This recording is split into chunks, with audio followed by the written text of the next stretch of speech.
So today we're going to be taking a look at a scenario where Turkey and Greece go to war. Now these two countries' hates for each other is kind of clear when you look at the map. You know, obviously the Aegean Sea is right here, and it's kind of confusing because Greece owns all these islands, but Turkey's coast is right off of it. So it's kind of a big feud over who gets to use it. And then of course there's also Cyprus with the whole decolonization of the island.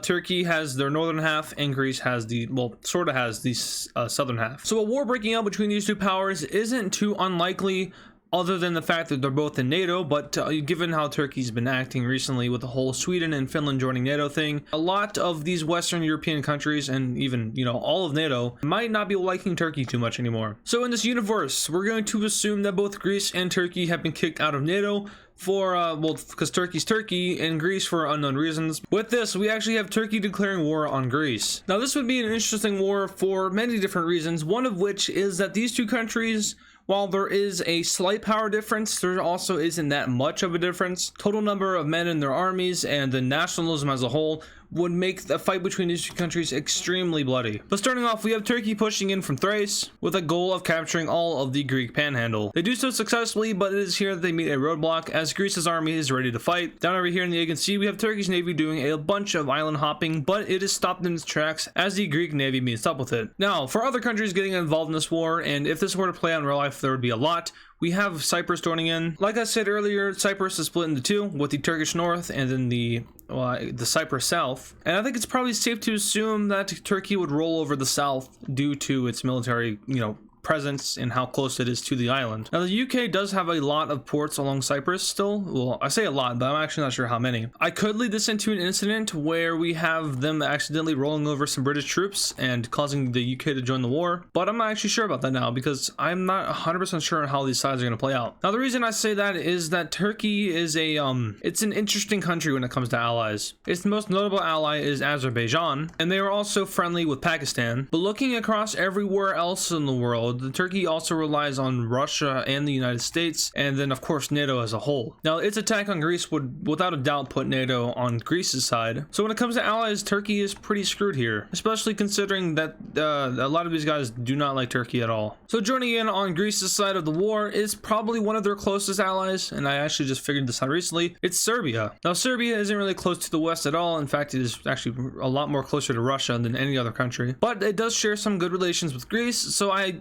don't think that they would not refrain from joining in on this war. But the problem with that is that Greece and Serbia are not connected via land, so we have the blue team declaring war on North Macedonia, automatically pushing them over onto the side of Turkey. With this, Serbian troops cross over into northern Macedonia as Greece's troops make a small diversion up north. Now Greece is obviously holding off Turkey here, so they can't send much enforcement, so we have Serbia doing a majority of the work. But if you know the Balkan history, in which I'm going to be completely honest, I don't know much about the Balkans because it's so freaking confusing.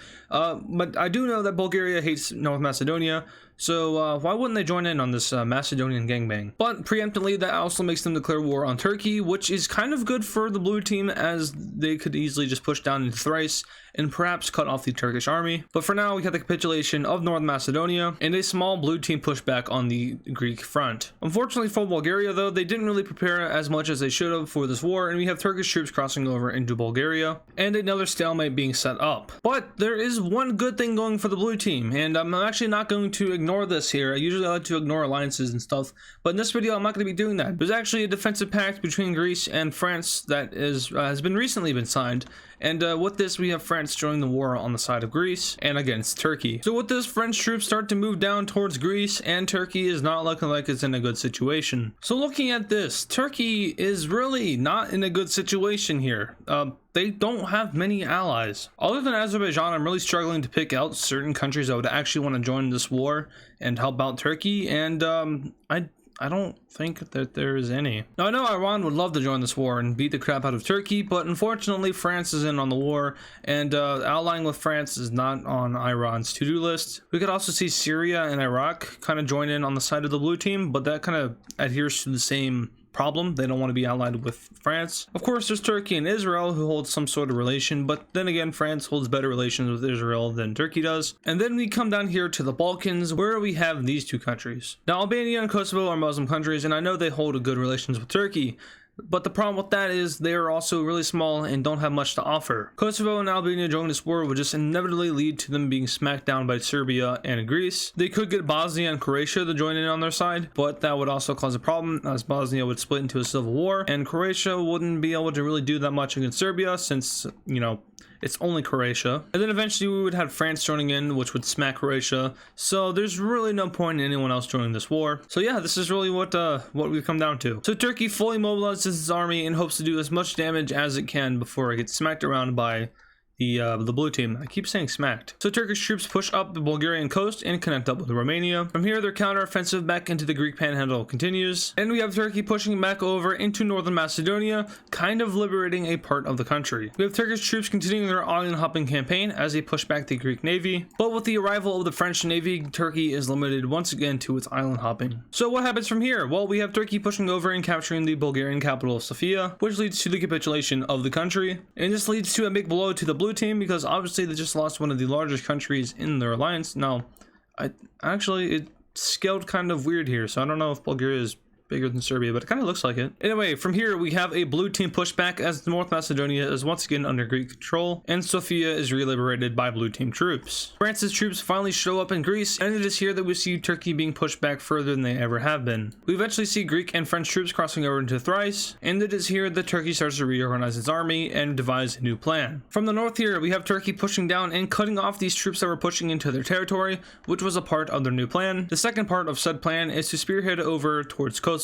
Doing this, they also managed to take Sofia, and from here they managed to link up with Kosovo, but only barely since they were running out of resources. Their next plan is to hold a very defensive line up here containing Serbia to Serbia, while they start to focus down here into Greece. We have southern Bulgaria falling back over to the Turks, and the navy of Greece and France evacuates their troops in Thrace. And for the third time, we have the Greek panhandle falling back over to Turkey. Now with this solid front against the blue team, we actually have Turkey crossing back over to North Macedonia, and they managed to do so successfully this time. We have a majority of the country being liberated with a small portion of Greek troops stationed in southern North Macedonia, but not for long though, because France is sending even more troops over. So with said troops arriving, their first goal is to relink up with Serbia, so Greece pushes up and Serbia pushes down. With this, we have Macedonia capitulating one more time, and once again another front being stated up against Turkey. This time their goal is to take over all of Bulgaria before pushing into Turkish territory, because, you know, it makes more sense to re-liberate all of this to have a smaller front up against Turkey, whereas trying to go at it from like this angle would not be good. So blue team troops sweep across Bulgaria and manage to recapture a lot of the country. So much so that Turkey is reduced down to these borders and it's barely anything. Down south we have a lot of blue team landings being made on these Greek islands, in which we had the liberation of pretty much all of them. Over near Thrace, we have blue team troops completely pushing out the Turks and pushing into the territory. From here they push over and capture Istanbul, and this is a huge blow to Turkey, who is at this point losing a lot of manpower. On the Turkish coast, we have the blue team making a lot of landings up against the country, and as per usual, they all connect up. All the water around Istanbul falls over to the blue team, and it is here that Turkey starts to crumble. A landing is made in Cyprus, which liberates the southern half and then the entire island.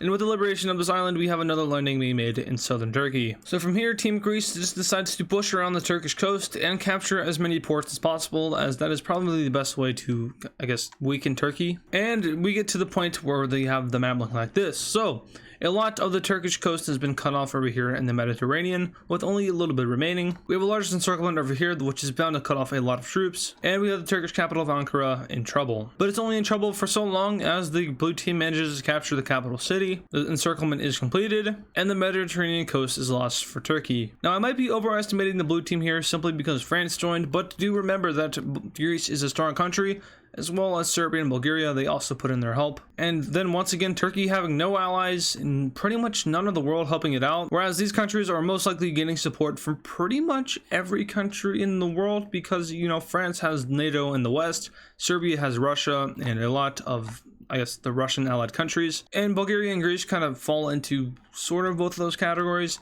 so a lot of support is going into all these countries. And with this, the blue team campaign into Turkey continues until eventually we have the surrender of Turkey. And now all that is left is Azerbaijan, who decides to surrender. Now really all they have left is themselves, and geographically they might be safe, but you know, the blue team would eventually get in. So that is the end of this war. Let's go ahead and take a look at a peace treaty. All right, looking at this peace treaty, we can see that Southern Europe looks a lot different, mostly because Greece is looking a lot more like the Byzantine Empire towards its later years, part. We have them annexing all of the Turkish coast on the Aegean Sea, and then we have them also annexing a good portion of Macedonia, northern Macedonia, my bad Greeks. We have Serbia taking over a chunk of northern Macedonia, and Bulgaria getting their claim over the country. Bulgaria also gets a little piece of Thrace, and down here in the southern Mediterranean, we have France getting a tiny bit of land off of Turkey. Now, I don't know if this is actually what they would do. I doubt it, but they get it anyway. And then, of course, we have the Turkish Republic of Northern Cyprus. I think that's what it's called. That is abolished, and it goes back to Cyprus. So overall, this is a big L for Turkey, and